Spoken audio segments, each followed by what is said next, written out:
Rekan-rekan mahasiswa dimanapun kalian berada, salam jumpa.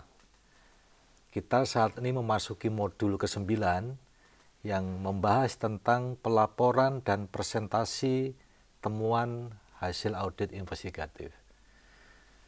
Kita sudah capek-capek melakukan pekerjaan investigasi, maka terakhir adalah bagaimana menyajikannya. Kalau cara menyajikannya nggak menarik, cara menyajikan kita salah, ya maka pekerjaan kita sia-sia.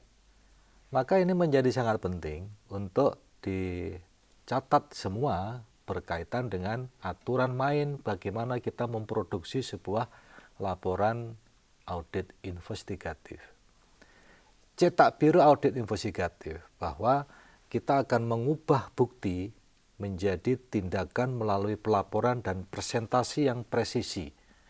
Maka kita harus perhatikan item-item apa yang mesti ada di dalam kita menyusun laporan hasil investigasi. Yang pertama adalah pendahuluan.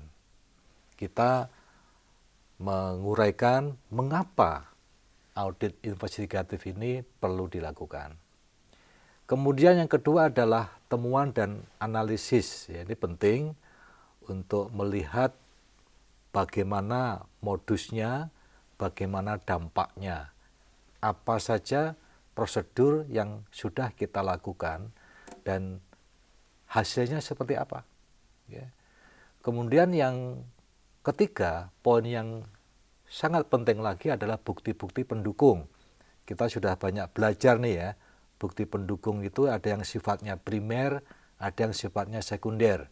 Ada yang mengungkap fakta secara langsung, ada yang tidak langsung. Itu semua kita susun di dalam kertas kerja audit investigatif yang mendukung laporan kita. Kemudian yang bagian keempat tidak kalah pentingnya adalah rekomendasi. Setelah ketemu penyimpangan, ketemu kerugian, terus apa rekomendasi yang kita sarankan? Ini sebagai tindakan korektif dan juga preventif agar fraud itu tidak terulang kembali. Ada konstruksi fakta di mana bukti dan bahasa itu bisa disusun tanpa bias. Karena kalau kita membuat narasi yang bias itu membingungkan orang, tidak paham sebetulnya temuannya apa. Maka bagaimana konstruksi data itu dibangun? Dasarnya adalah data-data yang bersifat bukti sekunder. Kemudian disusun lagi data-data yang bersifat bukti primer, dan ujungnya paling puncak itu adalah validasi pihak ketiga. Ini yang sering disebut dengan triangulasi sumber bukti. Jadi dari data sekunder, primer, dan ada bukti validasi dari pihak ketiga, ini maka bukti kita menjadi sangat objektif dan kredibel. Tolong dibedakan antara bukti yang bias, yang sifatnya spekulatif, dengan bukti hasil investigasi yang profesional. Bukti bias itu misalnya seperti apa? Kita membuat frasa misalnya pegawai yang diduga curang. Itu bias ya. Kalau bahasa yang profesional itu adalah pegawai yang terlibat dalam transaksi ini seperti apa.